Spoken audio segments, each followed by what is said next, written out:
Welcome, everyone, to another episode of Dr. Fantastic Interviews.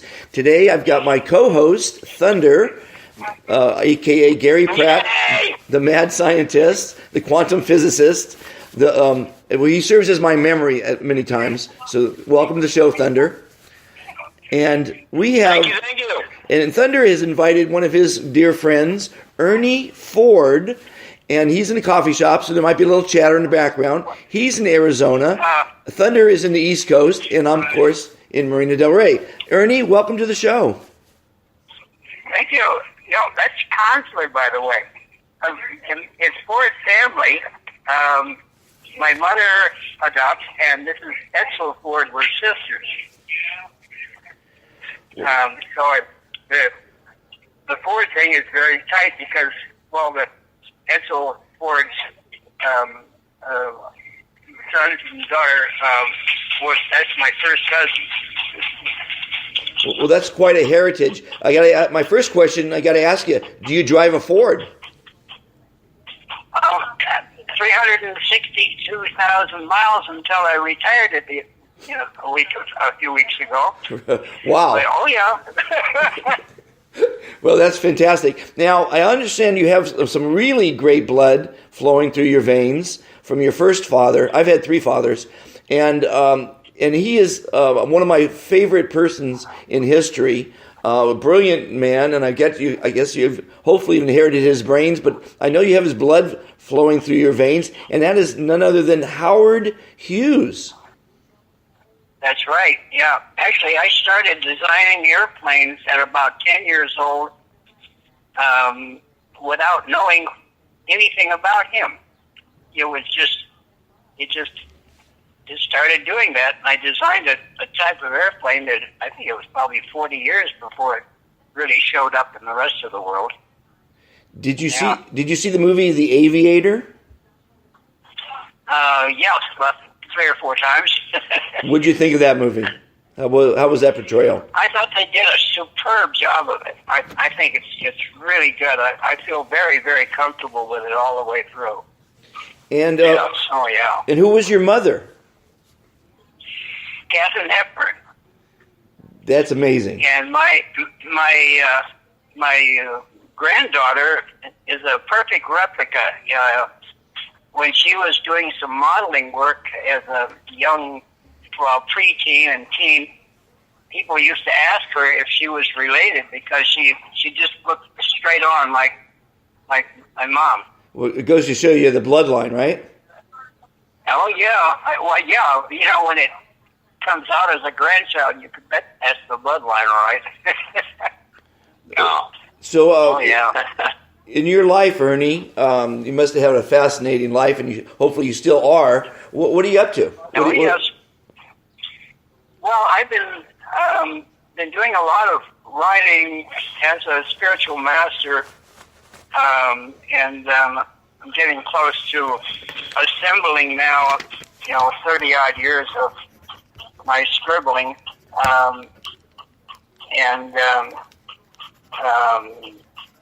then publishing.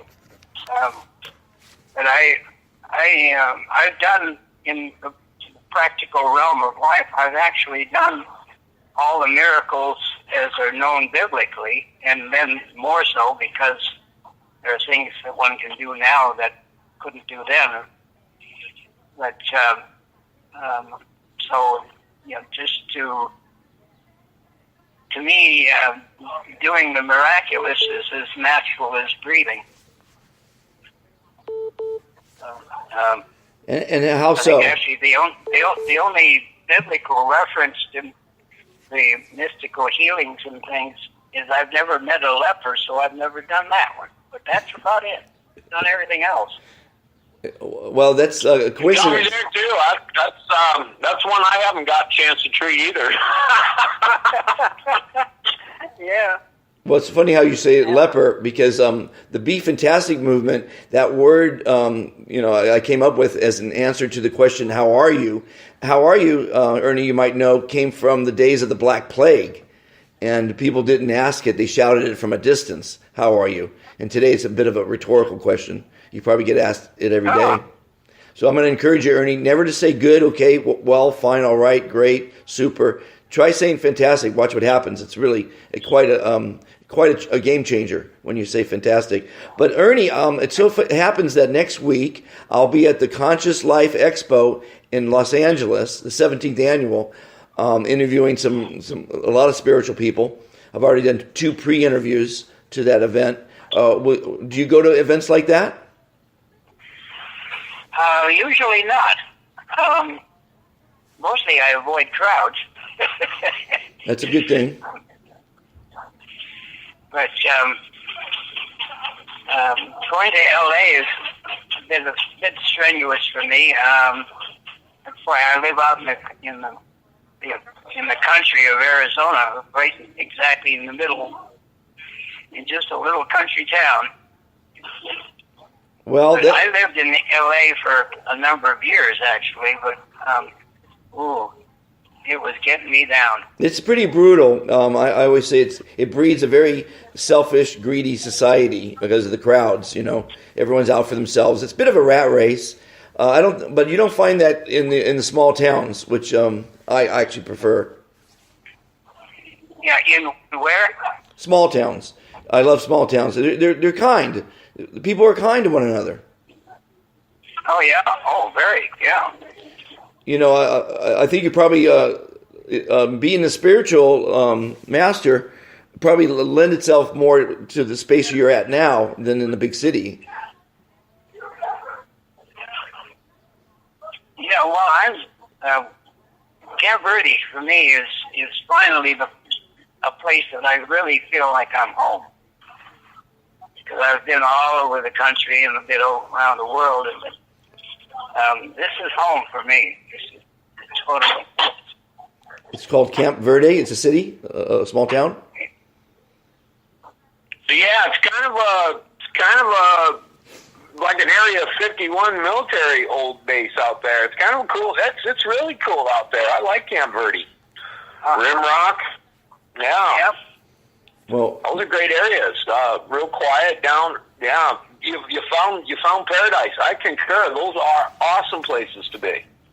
Oh yeah. Yeah. I love it. Just totally love it. Yeah. Well, I'm planning to create a school of higher consciousness based on the knowledge that I have, which is really quite different than anything that's out there that I know of. Can you talk about it? Why don't you give us a little dissertation on what that school would do for someone? Well, it gets down to what I have discovered in real time. In other words, what I teach, I've lived, and so at the core, you might say, is the one mind. Which so much people have the feeling that the God factor is an entity, which of course there are a great many of us that know that. Well, that's not really quite right.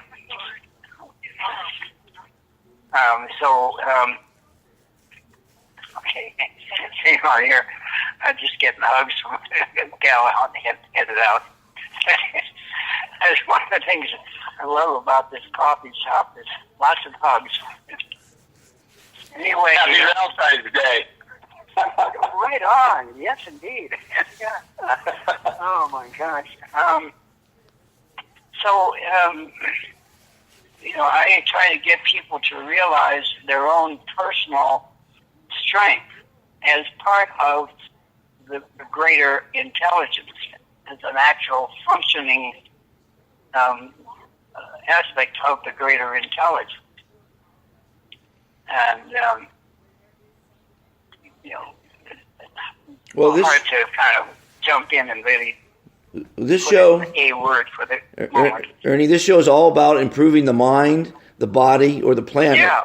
And, I don't ever talk... It's all one thing, actually. Yeah, I don't talk religion, and I don't talk politics, because no one could agree on any of those two things. But, spiritualism isn't really a religion. I mean, it's a consciousness, right? Well, it's just a factum veritas. my favorite word. It's like being real. Get off the clown suit and get right down to it. Get real. I like that. Yeah, because the things that I've done prove that so graphically. One of the things that I've done, speaking of good old L.A., 3 times on the freeways of L.A., I've been involved driving along in a spinning, whirling, crashing, tumbling group of automobiles.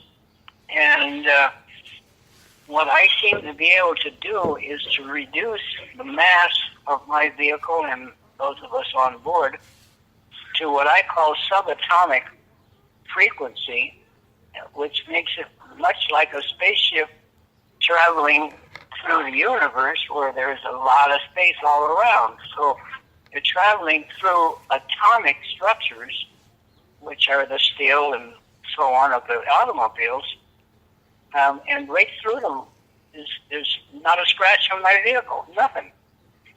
And the most recent was downtown L.A., heavy rain and such, and I was riding in the right front seat with my friend Nishi and in a Dodge van, and it was a Honda that came spinning around so that its engine was right in front of our car, and I'm looking out the side window down at the guy driving the car as we go through his engine. So I often wondered what he must have thought about that. So but what I'm getting to is that's the universal one mind of absolute what you think is. And so very good. Like people speak of the void as being devoid. Wrong. It's where you find all potential. So you have a thought. Well, And when you reach a mastership level, that thought, there it is. It's working. the French philosopher René Descartes once said, "I think, therefore I am," and I kind of hold that close to my vest as a saying that Absolutely. I really. Well, a lot of people disagree with that nowadays for some reason, and I'm not sure quite why. Because if you think you're happy and successful and good looking, you are. Yeah. Well, if you think in terms that nature is always in balance, with the exception that we might be in the wintertime,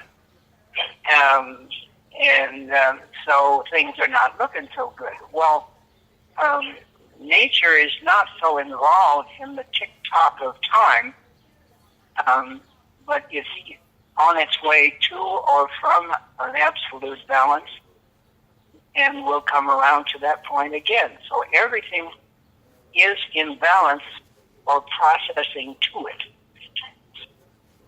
So as I think, therefore I am, the person that's thinking that way or wanting to think that way is looking into the mirror and saying, "Whoa, it's winter." So got to wait for summer. So you probably might come and go. You might agree with me when I say positive thoughts manifest positive action. That's right. That's right. Yep. If they're allowed to. The term that I came up with is absolute magnetism in a balanced nature. Absolute magnetism in all balancing aspects, in harmony and in balance. Sure. Well, you magnetize life to you. Yeah. Yeah. And I see that. Well, what am I speaking relative to the great school and thing that I'm planning? I've been doing the architecture. It's wild.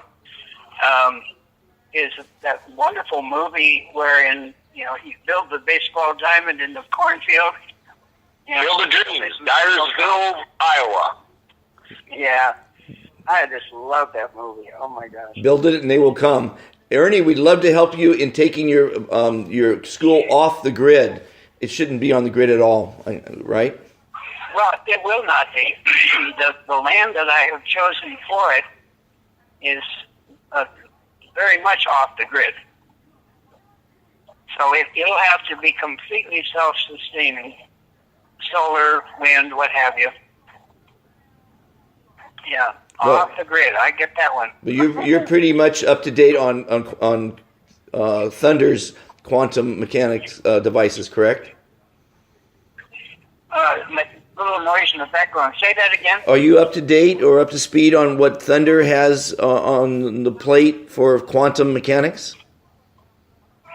Well, yeah, I know a bit about that. Up to date, I'm not sure. Yes, I certainly respect that. Yeah. Well, Thunder. Well, yeah, we had a chance to take his vehicle there and turn it into an air purifier, and had a little more get up and go. He noticed coming up the hills. Cool. Yeah. We had met. Must have been about a year and a half ago now. Out in a great, probably my favorite alchemist on the planet, Chaz. He is just a fantastic buddy, man. He is super. Yeah, totally awesome, really. Yeah. And Ernie came over for had a beer one Sunday afternoon, and we sat back, and I was in awe. I'm like, I don't get my mind blown very often, but this guy has blown my mind. Yeah. Well, there are those of us who are here on planet now, and we got a big job to do. Yep. And that we're getting together and finding each other and doing all the great work, as I like to call it. But I'm totally optimistic as to humanity on this little rock in space. With so much negativity in some way, but you got to look at it there again is the balance. And one of my favorite things to tell people is that you're good and bad are simply the sides of a coin. And if you try to grind away at the bad and keep grinding on that coin, well, you're going to, then what happened to the good? So you've got to understand it to be part of the balance and make the best of both aspects of both sides of the coin. Well put. I like that. It's a good little saying. Ernie? Well, that's one of the greatest quotes I've ever heard in my life. I'm sure Ernie has quite a few of them, and he's writing them down. Yeah.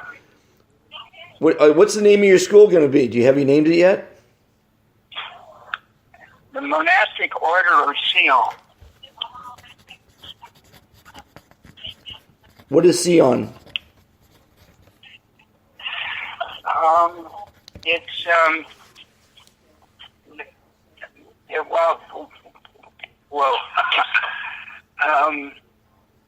okay. After the crucifixion of Jesus, Mary Magdalene, his wife, and their 3-year-old daughter were escorted to Marseille, France, and that's where the normal knowing historically stops. However, I have particular memories, and so I know that they went up to the Chateau de Sion, as it is called now, high in the mountains above, and that's where Mary, who was great with child at the time of the crucifixion, gave birth to a son. And I've done a regression wherein I was there for that occasion. That must have been quite a revelation. This is a past life regression. You mean hypnotics? Well, I don't call it hypnotic because I can just simply In your own meditation. Okay. I'm just following you. Yeah, let go. And Gotcha. see, one of the interesting curiosities about my life is that when I was sent out to Arizona from Detroit to boarding school, 8 years old, I very quickly determined that I was not to be allowed in the classrooms. And so for 10 years of boarding school, I was never allowed in the classroom. So I had to psych all my learnings. And at 8 years old, I wrote a letter home. I could read, write, I could do all kinds of stuff that no one had ever told me. So I brought a lot of knowledge, tremendous amount of knowledge in from prior lifetimes. And even in this lifetime, I've been to the Akashic Record by doing it's quite a little story that I won't go into now, but anyway, I went to the Great Pyramid. I have friends over there that made arrangements. And I stayed the night in the Great, in the Pyramid of Giza. And I lay down after doing the correct procedures. I lay down in sarcophagus and gave up the body. Because you have to give it up to go to the Akashic Record. And if you're accepted there, then you can come back. If you're not accepted, you don't get to come back to the body.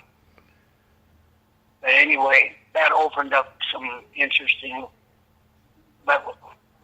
areas of knowledge. That's fantastic. Ernie, have you seen the movie The Revelation of the Pyramids? No. It's on YouTube, and I think it might be on Netflix, but you might want to watch that. It's the best documentary I've ever seen, and it's not only the pyramids, but it's it changes people's views on existence, in our past and our history. It's a fantastic movie. You should watch it. The Revelation of the Pyramids. Okay. Well, I know that for instance, the Great Pyramid was actually an energy generator. Correct. And so I know stuff like that. I love Egypt. Oh my gosh, fantastic happenings there in this lifetime. Yeah. Well, we're going to have to talk more often. You've got more stories than we have time for today, and I really I love what you're doing. I think Thunder and I would love to be part of it. It sounds extremely important, and we're as a species we're getting smarter. We're going to learn how to communicate with our minds a little bit more instead of words. Dramatically. Yeah, so we have a long way to go, but with people like you, we're getting there. We need to open up people's eyes, open up their minds. Yeah. Well, it's people like me who have built the roadways, so to speak, plowed through a lot of stuff so that the people coming along now have a smoother, faster ride to consciousness. Exactly. And one of the things I tell people is that parents are all amateurs until you become a parent. And then after about your sixth kid, you make less mistakes. So our parents have made a lot of mistakes raising us as their parents did. And, we need to learn. We didn't know smoking was bad till 30, 40 years ago. There's a lot of things that we're learning about. Well, and there's a tremendous amount of gain on that in the public. People are really waking up all over. Oh, yeah. Well, it's an evolution. We're evolving to a little bit smarter species. You didn't get through that. What'd you say, Thunder? I would go with not maybe necessarily being a smarter species, but being but now realizing that we haven't been told the truth. You know. You still got that one. Yeah, it's not like we're waking up from a dream. Almost. But I see the little kids nowadays, because here at the coffee shop every once in a while there's families that come in with their little ones, and they look at me and they're looking all around me and they start grinning and open their arms out and come running to me, because these new kids, they can see the real needs. So they're waking up and they have, well, you might put it in a technical sort of way, they have brain receptors that were not available before. I like the way you put it Are you there. familiar with the indigo children or the crystal children, as talked about by Dr. Yeah. There are lots of them, and every once in a while there's one in here that definitely is not. And it's so, we're looking at black and white here like, whoa, who's that? Yeah. Yeah. Well, guys, we're going to sign off for now. Ernie, I want to have more conversations with you. Thunder, thank you for the introduction. Sure. We're on a great path here with this show and with the other shows that we're working on. Everybody who's watching or listening, rather, please share, like, subscribe, and everyone be fantastic. Have a fantastic Valentine's Day, and thanks for listening, everyone. Thank you, Ernie. Blessings, y'all. Okay. Thank you, Thunder. Thank you. All right. Call me anytime. Okay, bye.